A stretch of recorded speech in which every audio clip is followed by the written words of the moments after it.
যুক্ত থাকুন, সঙ্গে থাকুন, দেখতে থাকুন কলকাতা নিউজ 19। নমস্কার, আপনাদের সাথে আমি দিশা। কলকাতা নিউজ 19-এ আপনাদেরকে স্বাগত। শুরু করছি আজকের বিশেষ। ৩রা ও ৪ঠা জানুয়ারি ২ দিনব্যাপী দমদম কৈবল্যনাথ মহাসংঘের শ্রী শ্রী রাম ঠাকুরের কুণ্ডুবাগানের উত্তরায়ণ মাঠে ৭০তম বাৎসরিক অনুষ্ঠান অনুষ্ঠিত হয়। এবার নিয়ে ৭০তম বর্ষে পদার্পণ করল। দমদম রোডে বিরাট সুসজ্জিত শোভাযাত্রা বের হয়। দুদিন ধরে বিভিন্ন ধরনের মনোরঞ্জনমূলক অনুষ্ঠান ও প্রচুর ভক্তদের উপস্থিতি লক্ষ্য করা যায়। ৪ঠা জানুয়ারি রবিবার অনুষ্ঠানের শেষ দিনে প্রচুর ভক্তদের মধ্যে ভোগ বিতরণ করা হয়। আসুন আমরা কলকাতা নিউজ 19-এ দেখে নেব তারই বিস্তারিত খবর ও দমদম কৈবল্যনাথ মহাসংঘের সদস্য লক্ষণ সেনের মুখ থেকে শুনে নেব অনুষ্ঠানের বিস্তারিত। এত বড় অনুষ্ঠান সে ব্যাপারে আমাদের ৭০তম গুরুচক্রের বাৎসরিক অনুষ্ঠান এটা প্রতি বছরই হয়ে থাকে। আমরা দমদমের সমস্ত মানুষকে বলবো, যারা ঠাকুরের ভক্ত এবং সনাতনী, তারা প্রত্যেকে এই অনুষ্ঠানে উপস্থিত থাকবেন। আমাদের বিগত ৭০ বছর ধরে এই অনুষ্ঠানটা হয়ে থাকে দমদমের মানুষ আগামীকাল মহাপ্রসাদ সেবার জন্য আমরা দমদম কৈবল্যনাথ সেবক সংঘের পক্ষ থেকে আমন্ত্রণ জানাই। প্রতি বছরই আপনাদের সহযোগিতায় এত বৃহৎ আকারের অনুষ্ঠান এবং কিছুক্ষণ আগে শোভাযাত্রা শেষ হলো। আগামীকাল সকাল থেকে বাল্যভোগ, তারপরে ভোগারতির পরে মহাপ্রসাদ বিতরণ এবং সন্ধ্যায় সত্যনারায়ণ পুজো। সামগ্রিক ব্যাপারটাই এই ভক্তবৃন্দের সহযোগিতায় হয়ে থাকে। তাই আমরা দমদম তথা সমস্ত যারা আমাদের ভাইরা আছে, যারা প্রত্যেকের সহযোগিতা, আমাদের দুলালদা আছে, প্রত্যেকে আছে। এখানে কোনো আমরা এখানে কোনো নাম নেই, শুধুমাত্র রাম ঠাকুরের নাম, ঠাকুরের ইচ্ছা, তারাই কোনো নাম ছাড়া অনুষ্ঠান এই দমদমে এটাই হয়ে থাকে।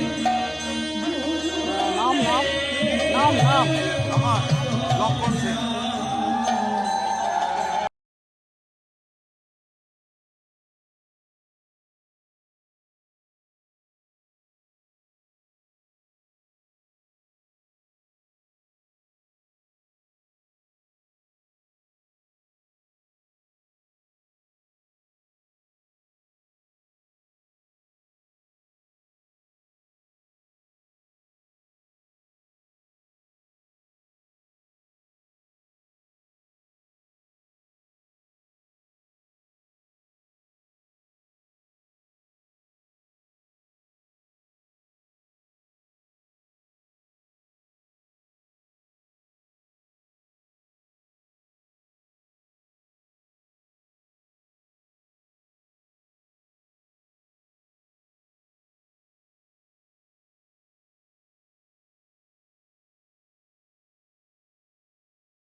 আমাদের চ্যানেলটিকে সাবস্ক্রাইব করুন ও প্রচুর পরিমাণে লাইক ও শেয়ার করুন।